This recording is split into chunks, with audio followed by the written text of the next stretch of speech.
जय Shri Jagannath. HCL trade apprentice requirement 2025 आसी जाइए जो कि 167टा पोस्ट रोचे। इलिजिबिलिटी आम डिस्कसन करा तुम 10th और 12th पास हो गले आप इलिजिबल हो जाऊँ तो निश्चित भाव में गोटे बहुत बड़ा अपरच्युनिटी जब आप जॉब कर तो बहुत पिला कहते कि नहीं आम सर किसी वर्क फ्रॉम होम कहते आम स्टडी कर सहित किसी वर्क फ्रॉम होम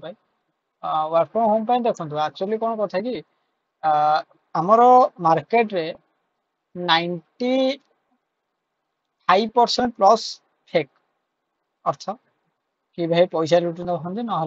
भाई जोरा मिछ तेणु बहुत खोजिक आमको गोटाए दुटा आने पड़े 95% जदि आम 5% भल धरवा ये 5% रु भी जो मैंने जॉब पोस्ट दौरान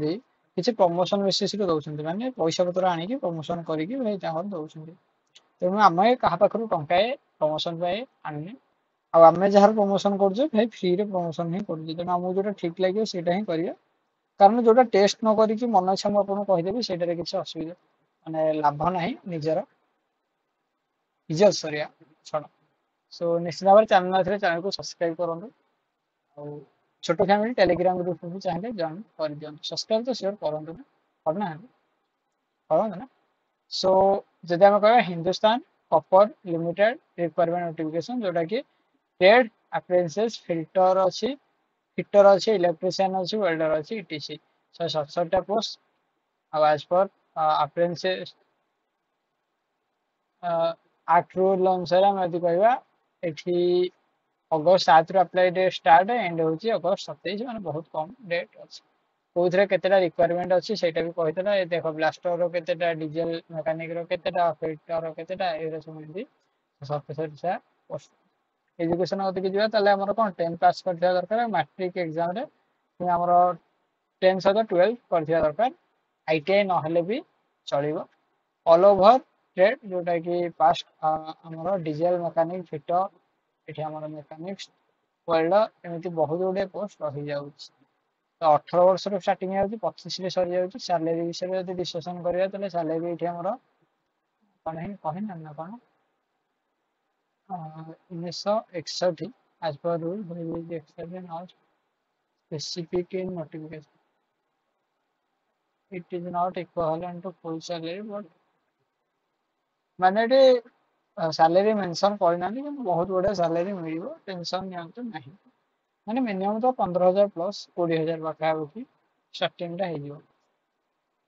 आर गोटे भी ये मागे 10th रे आमर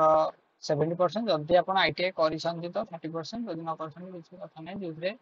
ITI दरकार ना से अप्लाई करेंगे फॉर ट्रेड नॉट रिक्वायरमेंट ये रिक्वायरिंग ITI जो आम खाली ट्रेड पे ITI दरकार ना से 100% weightage in given marks for 10th board examination मैंने 70% दरकार how apply online online apply आपन केमि करिवे मु आपन डिस्क्रिप्शन बॉक्स रे अप्लाई रो लिंक ही दे देबी आपन अप्लाई करे सुविधा हो ता सहित एप्लिकेशन रो क्लोजिंग डेट तो कही देइछली आ पब्लिशिंग शॉर्टलिस्ट कैंडिडेट लिस्ट जोटा कि सेप्टेम्बर 4 रे हमर शॉर्टलिस्ट बाहर जो जोथरे आपन पाइबे एथरे फी होउछि कि ना फी टोटल 0